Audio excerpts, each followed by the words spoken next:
लेकिन आज का मूल प्रश्न है, आज का विषय है बजट के संदर्भ में। और ये बजट आज पेश हुआ। मैं कल इकोनॉमिक सर्वे, जिसको आर्थिक सर्वेक्षण झारखंड का मैं पढ़ रहा था। और आर्थिक सर्वेक्षण और बजट दो ऐसी चीजें होती है कि सरकार के काम काज को आंका जाता है, जहां आर्थिक सर्वेक्षण के माध्यम से एक साल के वित्तीय वर्ष में उन्होंने क्या किया, क्या उन्होंने करने की उनके मन में योजना थी, किस प्रकार का उनके पास संकल्प था, उस संकल्प को कितना उन्होंने पूरा किया, इससे वो इकोनॉमिक सर्वे में आता है। और दूसरा बजट, जो आगामी क्या हम करने वाले हैं, ये बजट में चीजें आती है। मैं इकोनॉमिक सर्वे कल पढ़ रहा था रात में, और पढ़ने के बाद ऐसा लगा कि उस इकोनॉमिक सर्वे में सरकार स्वयं मान रही है कि मैं आर्थिक मोर्चे में, सोशल सेक्टर में मैं विफल हो चुका हूं। इसलिए इकोनॉमिक सर्वे के कई पृष्ठ, कई जगहों पर उद्दित उन्होंने कहा किया है कि मेरा लक्ष्य इतना, लेकिन हम तुमने तैयारी कहाँ से की? NIBM से। मैं NIBM को बधाई देता हूँ। आप जो सपना देख रहे हैं उस सपने को हम दोनों मिलकर पूरा करेंगे। NIBM इसमें सफल नहीं हो पाएंगे। इसलिए आर्थिक सर्वेक्षण के संदर्भ में भी हम कहेंगे कि पूरी तरह से एक साल की सरकार, जो वित्तीय वर्ष चल रहा है, जो आज बजट पेश हुआ, पूरी तरह से आर्थिक सर्वेक्षण को देखने से साफ होता है कि यह सरकार झारखंड की 3.5 करोड़ जनता को निराश करने वाली सरकार है। तो आज जब बजट पेश हुआ, तो बजट के संदर्भ में हम कह सकते हैं कि खाली डिब्बा, खाली बोतल, और पुरानी बोतल में नई शराब डाली गई। बोतल वही, शराब भी वही, उसमें कोई परिवर्तन नहीं। और मैं कह सकता हूं कि ये बजट पूरी तरह से दिशा विहीन, दृष्टि विहीन और नीति विहीन है। और इसका मूल कारण है कि नेतृत्व के पास, सरकार के नेतृत्व के पास मादा नहीं है राज्य की सरकार का, मादा नहीं है राज्य की सरकार के नेतृत्व के पास कि राज्य का विकास किया जाए, उनके प्राथमिकता में नहीं। इसलिए पिछले बजट को अगर हम अवलोकन करते हैं तो हम देखते हैं कि मात्र बजट जो है 91,000 करोड़ रुपए का था, उसमें मात्र 40% ही खर्च कर पाई है। और यह सरकार एक वर्ष तक विधवा विलाप करती रही, विधवा विलाप, क्रोकोडाइल टीयर्स निकालती रही कि मेरे पास पैसे का अभाव है, पैसा नहीं है, पैसा नहीं है। झारखंड की जनता ने देखा कि 40% ही मात्र खर्च कर पाई है सरकार। इनके पास एक्सक्यूशन करने का मादा नहीं है, इनके पास मैकेनिज्म नहीं है।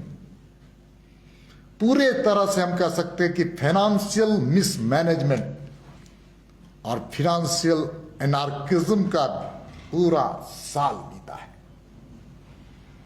इसलिए मैं बार बार कहता हूं कि इनकम और एक्सपेंडिचर दो सूत्र होते हैं। तो राज्य की सरकार के पास रिसोर्स खड़ा करने का इनकम भी इनके पास कोई आधार स्तंभ नहीं रहा। पूरे देश में कोरोना के कालखंड में जिस राज्यों के पास मिनरल्स बेस्ड मिनरल्स रहा, वहां पर सबसे ज्यादा मिनरल्स का प्रोडक्शन हुआ और मिनरल्स के माध्यम से रेवेन्यू कलेक्शन हुआ। लेकिन राज्य के पास, ये राज्य झारखंड स्टेट मिनरल्स बेस्ड है, और इस स्टेट में भी जो रेवेन्यू कलेक्ट होना चाहिए उसमें 4.2% की कमी आई है। उतना ही नहीं, एक्सपेंडिचर के दृष्टिकोण से भी आप देखिएगा तो सोशल सेक्टर में एक्सपेंडिचर्स कम स्वयं स्वीकार कर रहे।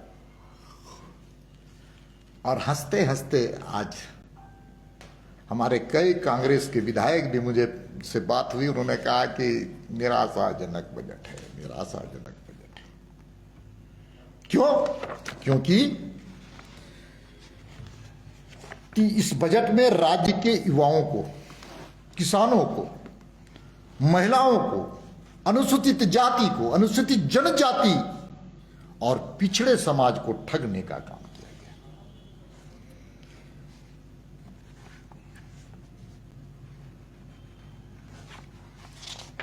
मैं राज्य के विकास की दर की चर्चा कर रहे हैं। कौन नहीं जानता है कि मोदी जी के नेतृत्व में देश आगे बढ़ रहा है और देश का जीडीपी ही 6% से ज्यादा है बढ़ाना। 6% से कभी कम नहीं हुआ इस राज्य देश में। मोदी जी के शासनकाल में 2014 से लेकर के 2014 से 19 5 वर्षों के शासनकाल में कभी भी इन्फ्लेशन का रेट आगे नहीं बढ़ा। लेकिन दुर्भाग्य से ये सरकार, देखिए, भरपूर केंद्रीय सहायता पूरी तरह से सेंट्रल एड भारत की सरकार इनको देती है और ये खर्च नहीं कर पा रही है सरकार। ये राज्य की जनता के लिए एक अपमानजनक बात है।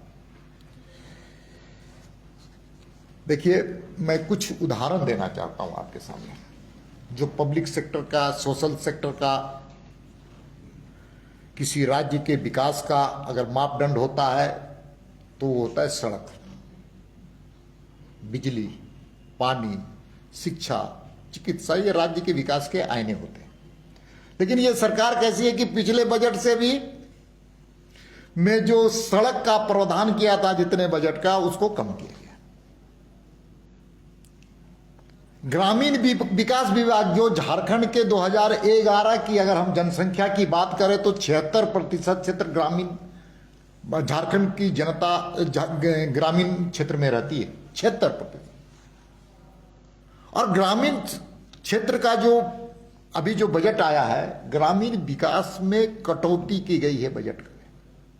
इसलिए ग्रामीण क्षेत्र के बारे में राज्य की सरकार की नीयत, नीति और गांव को ठगने वाली सरकार ये कम किया।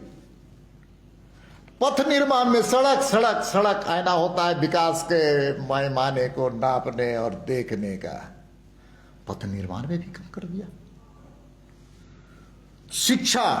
शिक्षा से वर्तमान और भविष्य की दोनों के भाग्य के फैसले होते हैं।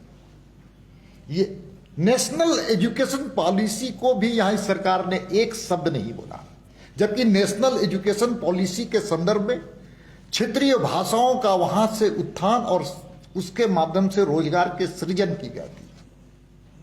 तो शिक्षा में नेशनल एजुकेशन पॉलिसी के बारे में और नेशनल एजुकेशन पॉलिसी इसलिए लागू किया जाए क्योंकि क्षेत्रीय भाषाओं का उसमें उत्थान होगा, रोजगार के सृजन होंगे, उसके बारे में भी एक शब्द नहीं बोला गया। और शिक्षा पर बजट को घटा दिया गया। अब इंडस्ट्रियल, आप सब कोई जानते हैं कि यहां पर माइंस और इंडस्ट्री का बहुत बड़ा महत्व है। वैल्यू एडेड जब भी बनेगा माइंस और मिनरल्स, तो उसका उद्योग एक का आपस में अनोनाश्रय संबंध होगा, ये आपसी समन्वय में होगा। वैल्यू एडेड का, माइंस और मिनरल्स का हम सब लोग मांग करते हैं कि झारखंड में वैल्यू एडेड हो और उसमें इंडस्ट्री में इनका बजट कम होगी। एमएसएमई के बारे में इनका कोई एक शब्द नहीं बोला गया। हम सब कोई जानते हैं कि एमएसएमई सेक्टर सबसे ज्यादा रोजगार देने वाला क्षेत्र होता है। सबसे ज्यादा जीडीपी का अगर कोई उसमें योगदान होता है तो एमएसएमई के माध्यम से होता है, और एमएसएमई के बारे में सरकार का कोई विचार नहीं कर रही है। उद्योग में बजट घटा दिया गया। इसलिए सोशल सेक्टर के काम, सोशल सेक्टर में भी वेलफेयर स्टेट होने के कारण वो सोशल सेक्टर में भी खर्च करने के प्रावधान को घटा दिया गया। तो इस बजट को कैसे, ये पूरी तरह से झारखंड की 3.5 करोड़ जनता को निराश करने वाली बजट है कि नहीं। अब देखिए, पंचायत का चुनाव है, पंचायत के चुनाव के संदर्भ में इस बजट में कोई प्रावधान नहीं है। इसका मतलब पंचायत के चुनाव कराने की नीयत नहीं है नीति नहीं है, लेकिन भारतीय जनता पार्टी चुनाव कराने के लिए इनको बाध्य करेगी। देखिए, अब पंचायती सिस्टम है, उस पर बजट होता है। पंचायत मतलब ग्रामीण अर्थव्यवस्था का मेरुदंड, और उस मेरुदंड का पंचायत के माध्यम से वहां पर जो विकास के काम होते हैं। अब पिछले वित्त वर्ष में क्या हुआ, 33% ही खर्च कर पाई। 67% करने की इनके पास कोई मैकेनिज्म नहीं, नीति नहीं, नियत नहीं, नियत में खोट है। गांव का पंचायत गांव को अधिकार देने के लिए विकास की किरणें जमीन तक आए, ये 14वें वित्त आयोग में वहां से केंद्र सरकार के पैसे आते, और ये राज्य की सरकार कैसी सरकार, पूरी तरह से विफल सरकार का सबसे ज्यादा अगर निकृष्ट उदाहरण देखना है तो झारखंड सरकार का आज का बजट है। Example for bad mechanism, bad financial mechanism, anarchism, financial anarchism. पूरी तरह से ये सरकार दिशा विहीन सरकार है। देखिए, पिछले बार प्रधानमंत्री ग्राम सड़क योजना, प्रधानमंत्री जी का पैसा, केंद्र का, पिछले बार क्या लक्ष्य लगा था, 2000 किलोमीटर का, 2000 किलोमीटर बनाने का लक्ष्य था, और बना कितना, 377 किलोमीटर। उसमें भी कोरोना तो नहीं आया था। ग्रामीण क्षेत्र के आर्थिक अर्थव्यवस्था का, रोजगार का सृजन करने का भी इस योजना में। गांव में सड़कें बनेगी तो किसको रोजगार मिलेगा, गांव के नौजवानों को मिलेगा, महिलाओं को मिलेगा। स्टोन और बालू और अन्य सामग्री सप्लाई करेगा तो ग्रामीण अर्थव्यवस्था के साथ अन्य आर्थिक अर्थव्यवस्था में उसका योगदान होगा। 2000 किलोमीटर का लक्ष्य, मात्र 377, इसमें क्या कोरोना का बहाना? ग्रामीण अर्थव्यवस्था में कोरोना के कारण अगर संकट आया था तो इस योजना के माध्यम से रोजगार के सृजन के भी अवसर इस सरकार के पास थे, जिसको इस सरकार ने खोया है। प्रवासियों के बारे में इस बजट में कोई प्रावधान नहीं है। जो कोरोना से आए रोजगार जिनको नहीं मिल पाया, इसमें कोई प्रावधान नहीं। प्रवासियों की चिंता की बात करने वाले, इसमें कुपोषण के बारे में कोई विचार नहीं। जो पोषण के लिए हमारी बहनें, पिछली सरकार में 10,000 लोग नियुक्त किए गए थे, जिनके माध्यम से गांवों में कुपोषण को ठीक किया जाए, बच्चों को स्वास्थ्य ठीक हो, यह सरकार उनके रोजगार को भी छीनने का काम किए। 10,000 बहनें जिनको पिछली सरकार ने दिया था। कुपोषण इस राज्य का एक पीड़ा है, हृदय विदारक पीड़ा है। 10,000 बहनों को बेरोजगार किया गया, और इकोनॉमिक सर्वे में आता है कि इसमें विफल हो गए। और विफल क्यों नहीं हो गए? नियत नहीं, नीति नहीं, ना कोई दृष्टि। इसलिए सरकार पूरी तरह से ग्रामीण अर्थव्यवस्था को की कमर तोड़ने वाली सरकार है।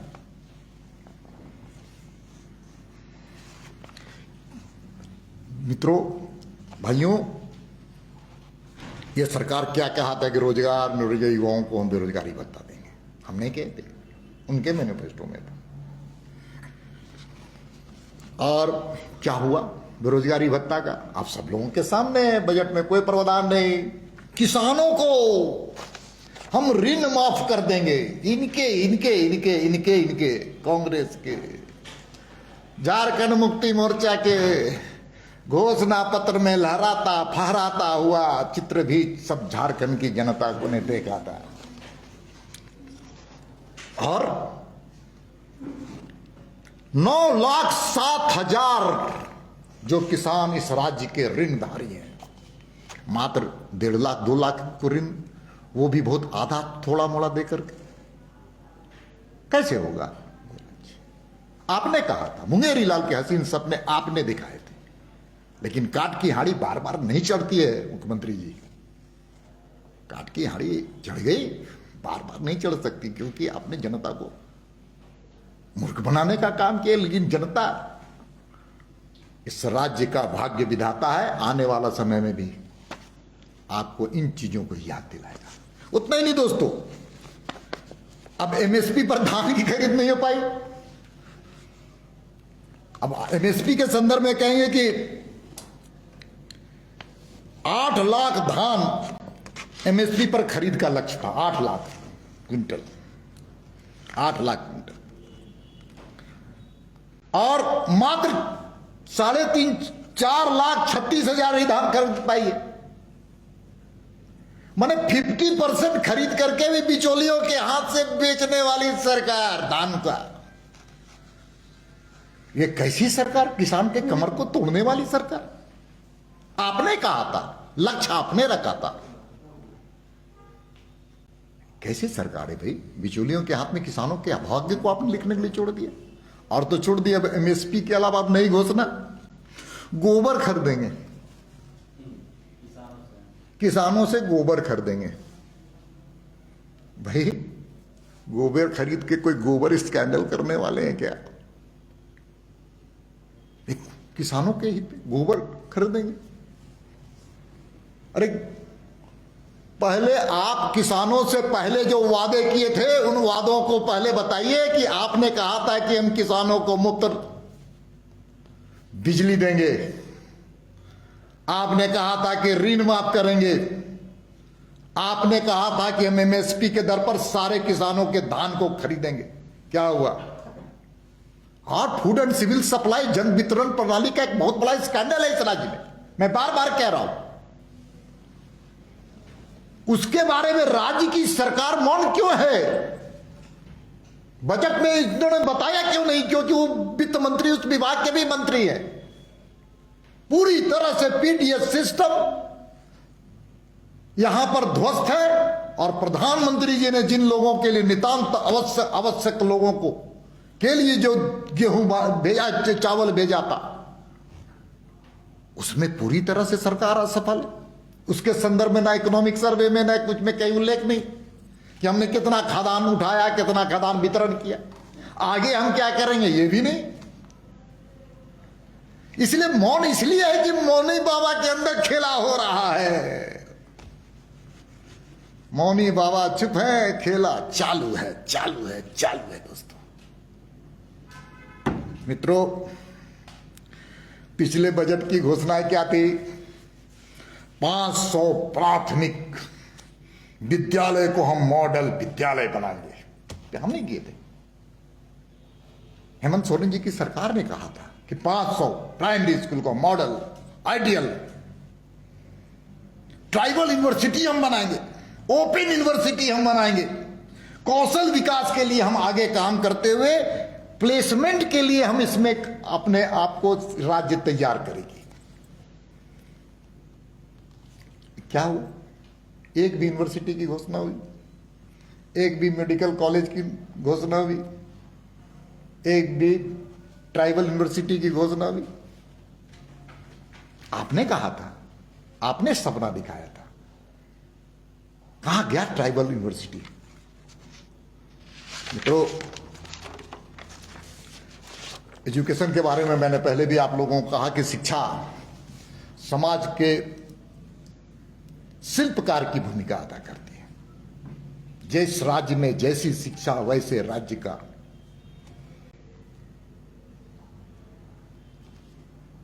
सामाजिक ताना बाना लिखा जाता है। लेकिन ये राज्य की सरकार शिक्षा में मात्र पिछले बजट में 60% खर्च कर पाई। 60%। आगे भी इनके पास कोई विजन्स नहीं है, कोई विजन्स नहीं है। एजुकेशन इनके लिए प्राथमिकता ही ये नहीं है। ये इनके मन में कोई कल्पना ही है कि पढ़ाई भी कुछ चीजें होती हैं। और स्वास्थ्य, हेल्थ सेक्टर भी बहुत आवश्यक रहा है। आप सबको जानते हैं, केंद्र की सरकार ने बहुत बड़ा योगदान दिया है। चाहे वो ऑक्सीजन सिलेंडर्स की हो, ऑक्सीजन प्लांट की बात हो, मेडिसिन की बात हो, वैक्सीनेशंस की बात हो। लेकिन राज्य की सरकार के बजट में प्रावधान होना चाहिए कि राज्य सरकार की ओर से क्या क्या होगा, गांव में हम किस प्रकार से हेल्थ सेक्टर को बढ़ाएंगे, क्योंकि गांव में हमारी जनता रहती है, झारखंड की जनता निवास करती है, झारखंड की आत्मा गांव में बसती है। सबसे ज्यादा बेहाल गांव है और इस सरकार को बेहाल गांव के बारे में कोई चिंता नहीं है। इसलिए यहां पर इंफ्रास्ट्रक्चर्स होने चाहिए हेल्थ सेक्टर्स के। जो रिम्स की हालत बदतर होती जा रही है, इसलिए हो रही है कि over burdens of patients, quality नहीं मिल पा रहा है। आज राज्य सरकार क्यों नहीं अन्य स्थानों पर, सभी प्रमंडल में इस स्तर का हम मेडिकल कॉलेज बनाएंगे, मेडिकल हॉस्पिटल्स बनाएंगे। इसलिए पूरी तरह से सरकार अपने आप को पीछा छुड़ाने के लिए पिछले बजट का ही लीपापोती करते हुए कौन भी कह सकते हैं कि बजट पेश कर रहे होंगे तो उनकी आत्मा गवाह नहीं दे रही होगी रामेश्वर उरांव जी कि मैंने कुछ किया नहीं, उसके बाद भी बजट में पेश कर रहा हूं। वित्त मंत्रालय पूरी तरह से विफल हो गया, उसके बाद भी मैं बजट पेश कर रहा हूं। राज्य सरकार सभी मोर्चे पर, पानी, बिजली, सड़क, शिक्षा, चिकित्सा, सब में विफल है। किसानों के सवाल पर,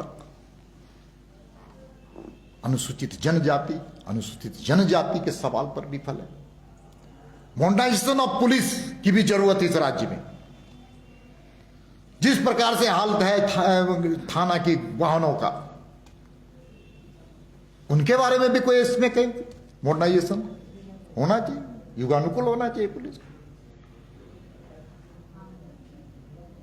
इसीलिए इन सारे चीजों को मैं आज हमारे कई भारतीय जनता पार्टी के वरिष्ठ नेता आज इकोनॉमिक सेल बैठ करके सभी चीजों का अध्ययन किया और अध्ययन करने के बाद समाज से भी हमने प्रतिक्रिया जानने का प्रयास किया।